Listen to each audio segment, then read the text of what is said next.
Bienvenidos de vuelta a tu canal de YouTube, Tu Blog Curioso. Hoy vamos a narrar unas historias de terror que cobrarán vida. Si eres amante de lo macabro, lo misterioso y lo escalofriante, has llegado al lugar indicado. Prepárate para sumergirte en un mundo de oscuridad y suspenso, donde las historias más perturbadoras te esperan. Cada relato ha sido cuidadosamente seleccionado para mantenerte al filo de tu asiento, con el corazón palpitando y la piel erizada. Desde sucesos paranormales hasta encuentros con lo desconocido, exploraremos los rincones más tenebrosos de la imaginación humana. Nuestro objetivo es transportarte a un universo donde tus peores pesadillas cobran vida. Te envolveremos en narraciones cautivadoras, llenas de detalles espeluznantes y giros inesperados. Prepárate para enfrentar tus miedos más profundos y adentrarte en un mundo donde la realidad se mezcla con lo sobrenatural. Así que enciende tus luces, pon tus auriculares y prepárate para una experiencia que te dejará sin aliento. Bienvenido al lado oscuro de los relatos de terror. No olvides suscribirte, darle me gusta al video y compartirlo para difundir el contenido. Empecemos. Hellfire Club. Existen pocas construcciones en el mundo que hayan sido testigo de historias de terror reales, pero esta es una de ellas. Entre las montañas de Dublín fue hallado un antiquísimo sepulcro que data aproximadamente del periodo 4500 al 2000 a.C. Muchos siglos más tarde, el magnate Connolly adquirió este terreno, sobre el cual levantó un ostentoso pabellón de caza. Tras su muerte, el sitio pasó a ser el exclusivo lugar de reunión del Hellfire Club, una sociedad de adinerados hedonistas. Todavía hoy se pueden observar en el lugar los escombros de la lúgubre construcción donde se llevaban a cabo todo tipo de actos perversos. Era una noche como cualquier otra en el Hellfire Club. Las apuestas, vicios, fiestas y orgías no podían faltar, aún en medio de una fría noche tormentosa. A la puerta del lugar se acercó un hombre enigmático que habría sido sorprendido por el temporal. Aquel viajero envuelto con el manto de la noche podía costear una partida de póker mientras recuperaba fuerzas al calor de la lumbre. Nada parecía perturbarle, pero esa misma calma misteriosa hacía que todos se preguntasen su identidad. Aquel extraño visitante no revelaría mayores detalles, salvo que le complacería jugar esa noche al póker. Los más diestros jugadores vieron en aquella insinuación la posibilidad de ganarle dinero suficiente. Rápidamente las onerosas apuestas caerían sobre la mesa, incluyendo la del viajero. La tormenta continuaba copiosa, mientras la suerte rodeaba a aquel enigmático hombre. El jugador a su derecha buscaba la forma de sacar ventaja del juego intentando distraer al forastero, pero este apenas conversaba. Para ver si podía realizar alguna artimaña a su favor, el socio del club hizo un extraño tropiezo dejando caer al suelo una de sus cartas y, al agacharse debajo de la mesa, solo emitió un grito aterrador. No podía creer lo que veía. Las extremidades inferiores del viajero eran pezuñas de cabra en lugar de pies. Al advertir con el alarido, todo el club quedó a la expectativa, posando sus miradas en el enigmático forastero. El príncipe de las tinieblas hizo la revelación de su presencia en el Hellfire Club, el sitio en el que, durante años, se le había rendido culto en medio de los más pecaminosos encuentros de sus socios. Poco se supo de cómo terminó aquella noche. Lo que sí se sabe y aún se comenta es que, a la mañana siguiente, solo quedaron los vestigios humeantes de la edificación. Y trazando un camino de salida, quedaron plasmadas en la tierra las huellas de herraduras de un par de patas de cabra. Número 2. Kuchisei-kun. El profesor de matemáticas les había puesto un examen sorpresa a última hora y la clase habían terminado más tarde de lo habitual. Las sombras ya cubrían las calles de Tokio cuando las gemelas Sakura y Keiko emprendieron el regreso a casa. Iban hablando animadamente y, apenas sin pensarlo, torcieron por una calle angosta para acortar el trayecto. Ya habían avanzado algunos metros cuando repararon en la escasa iluminación del lugar y en que eran las únicas transeúntes. De improviso, una mujer salió de entre las sombras de un portal y empezó a andar hacia ellas. La desconocida lucía una larga cabellera negra, un abrigo oscuro y la mitad inferior de su rostro estaba cubierta por una mascarilla quirúrgica. Esto último no inquietó a Sakura y Keiko, pues antes del coronavirus muchos japoneses habitualmente optaban por usar mascarillas para evitar resfriados y otras enfermedades. La mujer se detuvo ante ellas y preguntó: ¿Soy hermosa? Las chicas sonrieron con alivio al considerar que la desconocida era inofensiva y Sakura se adelantó para responder, sí. Entonces se quitó la mascarilla, dejando a la vista las horribles heridas que partían de la comisura de su boca y que la transformaban en una macabra sonrisa de oreja a oreja. ¿Y ahora?, preguntó de nuevo. Sakura gritó horrorizada mientras Keiko permanecía inmóvil, incapaz de reaccionar. Con un rápido movimiento, la desconocida extrajo unas grandes y afiladas tijeras de debajo de su abrigo y abrió la garganta de Sakura. La sangre, que brotó a borbotones, salpicó a Keiko, que al fin reaccionó y empezó a correr en dirección contraria. Pero aquella mujer se materializó frente a ella. Y volvió a hacerlo cada vez que Keiko intentaba evitarla y escapar. ¿Soy hermosa?, preguntaba el yokai, espíritu demoníaco, cuando se le aparecía delante. Desesperada, Keiko decidió contestarle afirmativamente. El espectro le dedicó entonces la mueca más macabra y metió las tijeras en la boca de la chica, cortándole la comisura de los labios y la carne de las mejillas, dibujando en su rostro una sonrisa sangrienta tan terrorífica como la suya.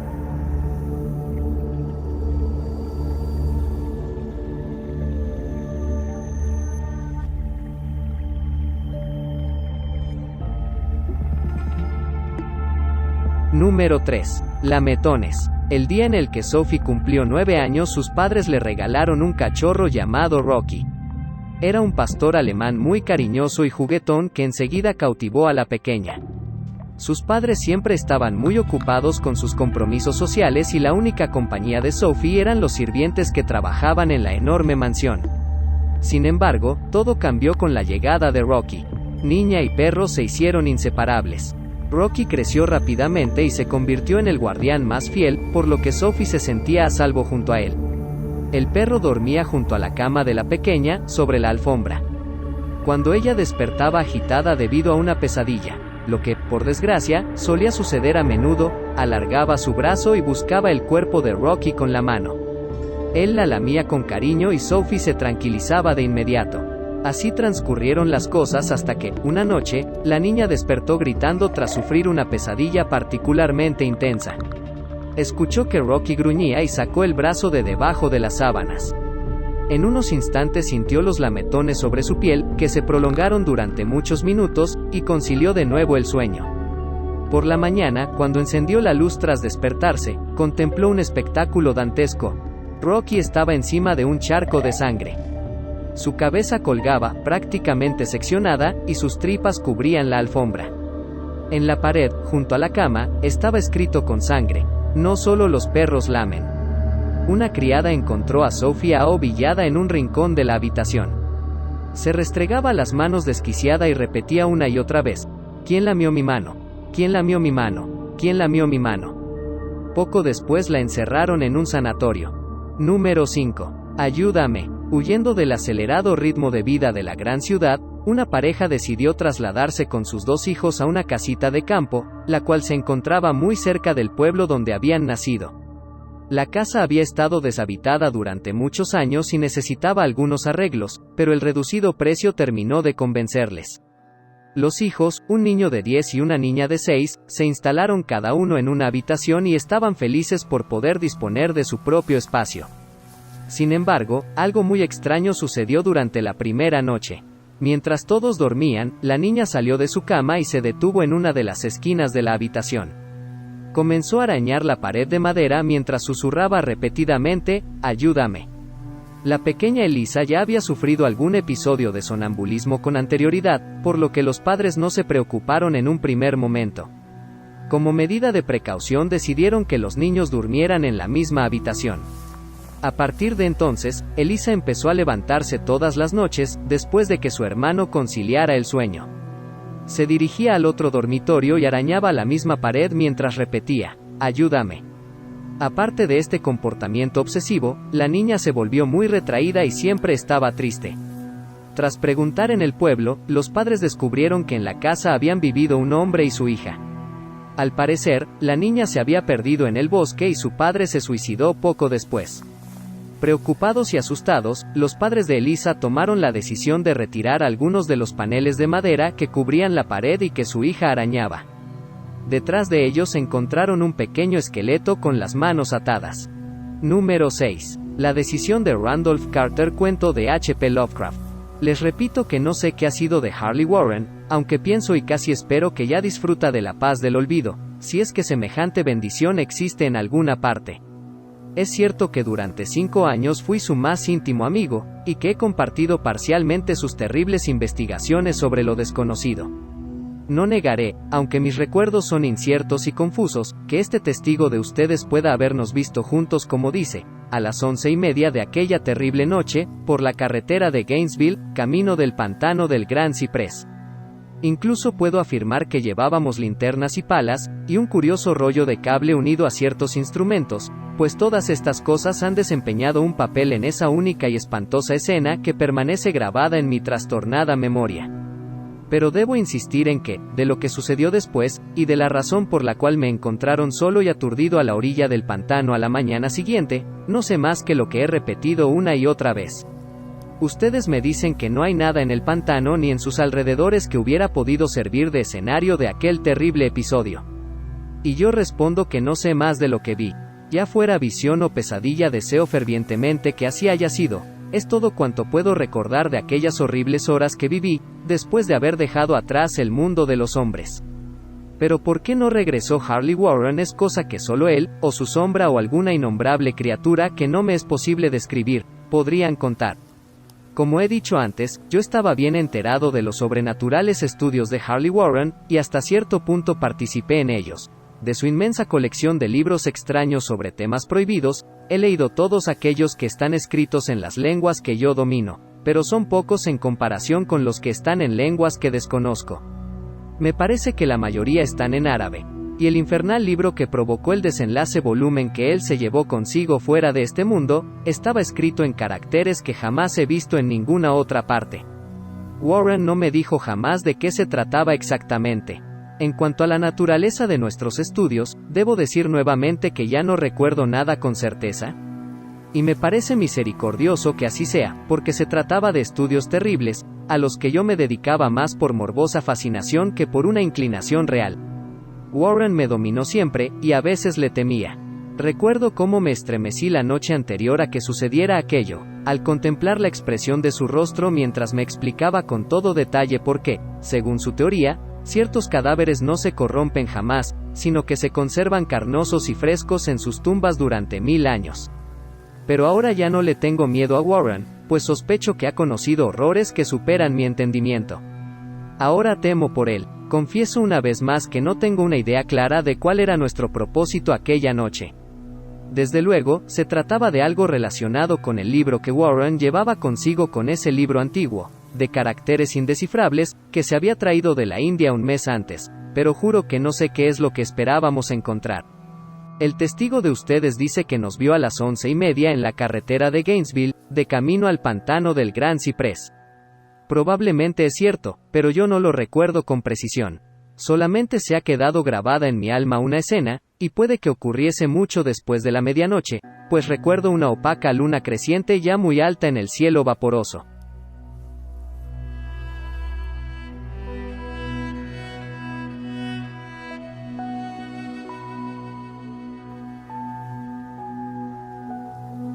Ocurrió en un cementerio antiguo, tan antiguo que me estremecí ante los innumerables vestigios de edades olvidadas. Se hallaba en una hondonada húmeda y profunda, cubierta de espesa maleza, musgo y hierbas extrañas de tallo rastrero, en donde se sentía un vago hedor que mi ociosa imaginación asoció absurdamente con rocas corrompidas. Por todas partes se veían signos de abandono y decrepitud. Me sentía perturbado por la impresión de que Warren y yo éramos los primeros seres vivos que interrumpíamos un letal silencio de siglos. Por encima de la orilla del valle, una luna creciente asomó entre fétidos vapores que parecían emanar de ignoradas catacumbas, y bajo sus rayos trémulos y tenues puede distinguir un repulsivo panorama de antiguas lápidas, urnas, cenotafios y fachadas de mausoleos, todo convertido en escombros musgosos y ennegrecido por la humedad, y parcialmente oculto en la densa exuberancia de una vegetación malsana. La primera impresión vívida que tuve de mi propia presencia en esta terrible necrópolis fue el momento en que me detuve con Warren ante un sepulcro semidestruido y dejamos caer unos bultos que al parecer habíamos llevado. Entonces me di cuenta de que tenía conmigo una linterna eléctrica y 2 palas, mientras que mi compañero llevaba otra linterna y un teléfono portátil. No pronunciamos una sola palabra, ya que parecíamos conocer el lugar y nuestra misión allí, y, sin demora, tomamos nuestras palas y comenzamos a quitar el pasto, las hierbas, matojos y tierra de aquella morgue plana y arcaica. Después de descubrir enteramente su superficie, que consistía en 3 inmensas losas de granito, retrocedimos unos pasos para examinar la sepulcral escena. Warren pareció hacer ciertos cálculos mentales. Luego regresó al sepulcro, y empleando su pala como palanca, trató de levantar la losa inmediata a unas ruinas de piedra que probablemente fueron un monumento. No lo consiguió, y me hizo una seña para que lo ayudara. Finalmente, nuestra fuerza combinada aflojó la piedra y la levantamos hacia un lado. La losa levantada reveló una negra abertura, de la cual brotó un tufo de gases miasmáticos tan nauseabundo que retrocedimos horrorizados. Sin embargo, poco después nos acercamos de nuevo al pozo, y encontramos que las exhalaciones eran menos insoportables. Nuestras linternas revelaron el arranque de una escalera de piedra, sobre la cual goteaba una sustancia inmunda nacida de las entrañas de la tierra, y cuyos húmedos muros estaban incrustados de salitre. Y ahora me vienen por primera vez a la memoria las palabras que Warren me dirigió con su melodiosa voz de tenor. Una voz singularmente tranquila para el pavoroso escenario que nos rodeaba. Siento tener que pedirte que aguardes en el exterior, dijo, pero sería un crimen permitir que baje a este lugar una persona de tan frágiles nervios como tú. No puedes imaginarte, ni siquiera por lo que has leído y por lo que te he contado, las cosas que voy a tener que ver y hacer. Es un trabajo diabólico, Carter, y dudo que nadie que no tenga una voluntad de acero pueda pasar por él y regresar después a la superficie vivo y en su sano juicio. No quiero ofenderte, y bien sabe el cielo que me gustaría tenerte conmigo, pero, en cierto sentido, la responsabilidad es mía, y no podría llevar a un manojo de nervios como tú a una muerte probable, o a la locura. Ya te digo que no te puedes imaginar cómo son realmente estas cosas. Pero te doy mi palabra de mantenerte informado, por teléfono, de cada uno de mis movimientos. Tengo aquí cable suficiente para llegar al centro de la Tierra y volver. Aún resuenan en mi memoria aquellas serenas palabras, y todavía puedo recordar mis objeciones. Parecía yo desesperadamente ansioso de acompañar a mi amigo a aquellas profundidades sepulcrales, pero él se mantuvo inflexible. Incluso amenazó con abandonar la expedición si yo seguía insistiendo, amenaza que resultó eficaz, pues solo él poseía la clave del asunto. Recuerdo aún todo esto, aunque ya no sé qué buscábamos. Después de haber conseguido mi reacia aceptación de sus propósitos, Warren levantó el carrete de cable y ajustó los aparatos. A una señal suya, tomé uno de estos y me senté sobre la lápida añosa y descolorida que había junto a la abertura recién descubierta. Luego me estrechó la mano, se cargó el rollo de cable y desapareció en el interior de aquel indescriptible osario.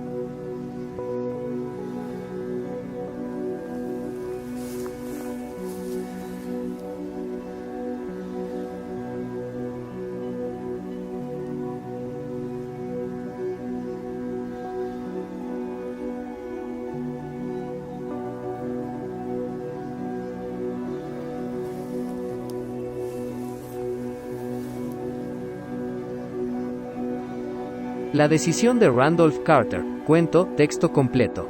H.P. Lovecraft. Les repito que no sé qué ha sido de Harley Warren, aunque pienso y casi espero que ya disfruta de la paz del olvido, si es que semejante bendición existe en alguna parte.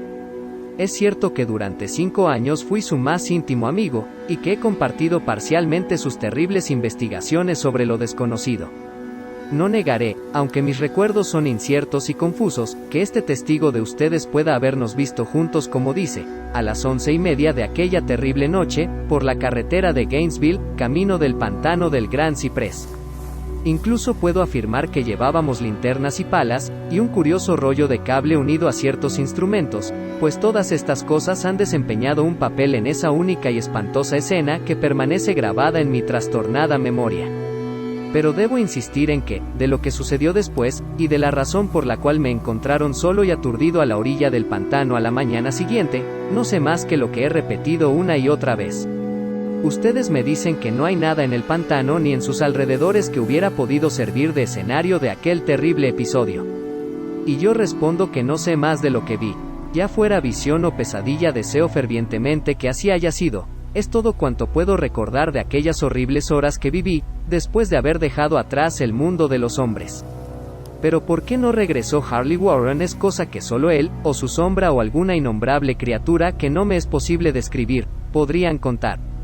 Como he dicho antes, yo estaba bien enterado de los sobrenaturales estudios de Harley Warren, y hasta cierto punto participé en ellos.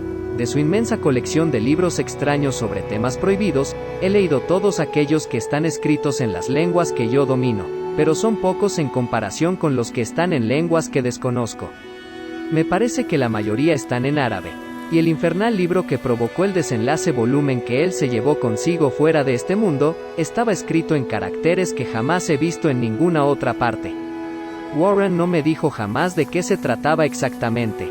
En cuanto a la naturaleza de nuestros estudios, debo decir nuevamente que ya no recuerdo nada con certeza.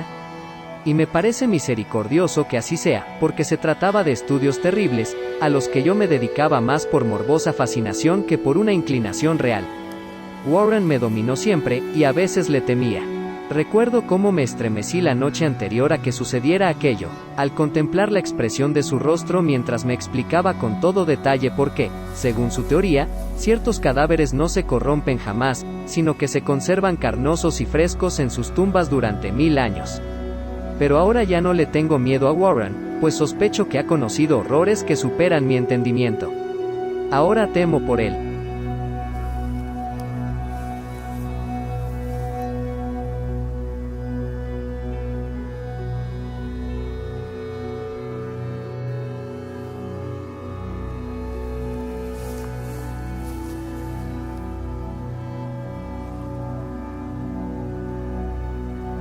Descubrir enteramente su superficie, que consistía en 3 inmensas losas de granito, retrocedimos unos pasos para examinar la sepulcral escena. Warren pareció hacer ciertos cálculos mentales. Luego regresó al sepulcro, y empleando su pala como palanca, trató de levantar la losa inmediata a unas ruinas de piedra que probablemente fueron un monumento. No lo consiguió, y me hizo una seña para que lo ayudara. Finalmente, nuestra fuerza combinada aflojó la piedra y la levantamos hacia un lado.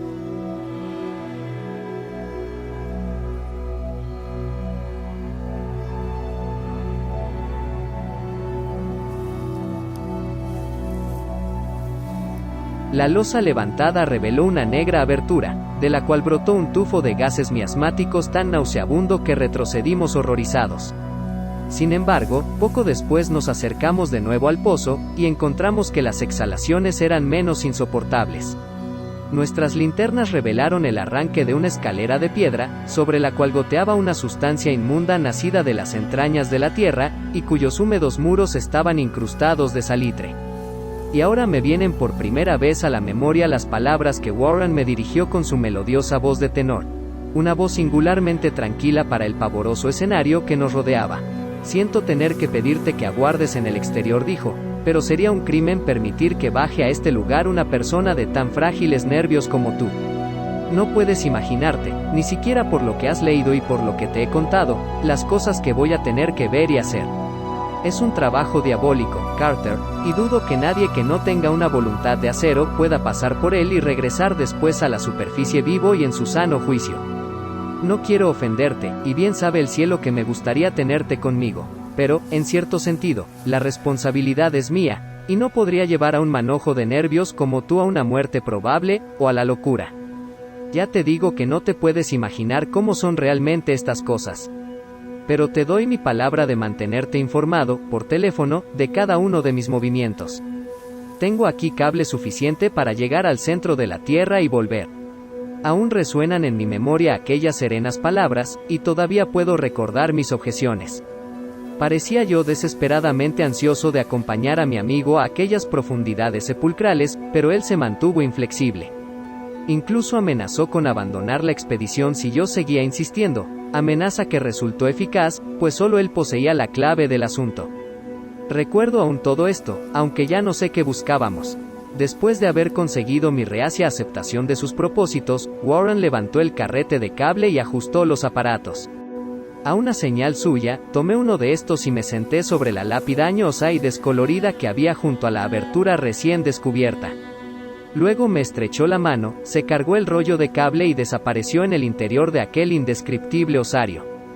Durante un minuto seguí viendo el brillo de su linterna y oyendo el crujido del cable a medida que lo iba soltando, pero la luz desapareció abruptamente, como si mi compañero hubiera doblado un recodo de la escalera, y el crujido dejó de oírse también casi al mismo tiempo. Me quedé solo, pero estaba en comunicación con las desconocidas profundidades por medio de aquellos hilos mágicos cuya superficie aislante aparecía verdosa bajo la pálida luna creciente. Consulté constantemente mi reloj a la luz de la linterna eléctrica, y escuché con febril ansiedad por el receptor del teléfono, pero no logré oír nada por más de un cuarto de hora. Luego sonó un chasquido en el aparato, y llamé a mi amigo con voz tensa. A pesar de lo aprehensivo que era, no estaba preparado para escuchar las palabras que me llegaron de aquella misteriosa bóveda, pronunciadas con la voz más desgarrada y temblorosa que le oyera a Harley Warren. Él, que con tanta serenidad me había abandonado poco antes, me hablaba ahora desde abajo con un murmullo trémulo, más siniestro que el más estridente alarido. Dios. Si pudieras ver lo que veo yo. No pude contestar. Enmudecido, solo me quedaba esperar. Luego volví a oír sus frenéticas palabras. Carter, es terrible, monstruoso, increíble. Esta vez no me falló la voz, y derramé por el transmisor un aluvión de excitadas preguntas. Aterrado, seguí repitiendo. Warren. ¿Qué es? ¿Qué es? De nuevo me llegó la voz de mi amigo, ronca por el miedo, teñida ahora de desesperación. No te lo puedo decir, Carter. Es algo que no se puede imaginar. No me atrevo a decírtelo. Ningún hombre podría conocerlo y seguir vivo. Dios mío, jamás imaginé algo así. Otra vez se hizo el silencio, interrumpido por mi torrente de temblorosas preguntas. Después se oyó la voz de Warren, en un tono de salvaje terror. Carter, por el amor de Dios, vuelve a colocar la losa y márchate de aquí, si puedes. Rápido. Déjalo todo y vete. Es tu única oportunidad. Hazlo y no me preguntes más. Lo oí, pero solo fui capaz de repetir mis frenéticas preguntas. Estaba rodeado de tumbas, de oscuridad y de sombras, y abajo se ocultaba una amenaza superior a los límites de la imaginación humana. Pero mi amigo se hallaba en mayor peligro que yo, y en medio de mi terror, sentí un vago rencor de que pudiera considerarme capaz de abandonarlo en tales circunstancias. Más chasquidos y, después de una pausa, se oyó un grito lastimero de Warren. Esfúmate. Por el amor de Dios, pon la losa y esfúmate, Carter. Aquella jerga infantil que acababa de emplear mi horrorizado compañero me devolvió mis facultades. Tomé una determinación y le grité. Warren, ánimo. Voy para abajo. Pero, a este ofrecimiento, el tono de mi interlocutor cambió a un grito de total desesperación. No, no puedes entenderlo. Es demasiado tarde, y la culpa es mía. Pon la losa y corre. Ni tú ni nadie puede hacer nada ya. El tono de su voz cambió de nuevo. Había adquirido un matiz más suave, como de una desesperanzada resignación. Sin embargo, permanecía en él una tensa ansiedad por mí. Rápido, antes de que sea demasiado tarde. Traté de no hacerle caso. Intenté vencer la parálisis que me retenía y cumplir con mi palabra de correr en su ayuda, pero lo que murmuró a continuación me encontró aún inerte, encadenado por mi absoluto horror. Carter, apúrate. Es inútil, debes irte, mejor uno solo que los dos. La losa. Una pausa, otro chasquido y luego la débil voz de Warren. Ya casi ha terminado todo. No me hagas esto más difícil todavía.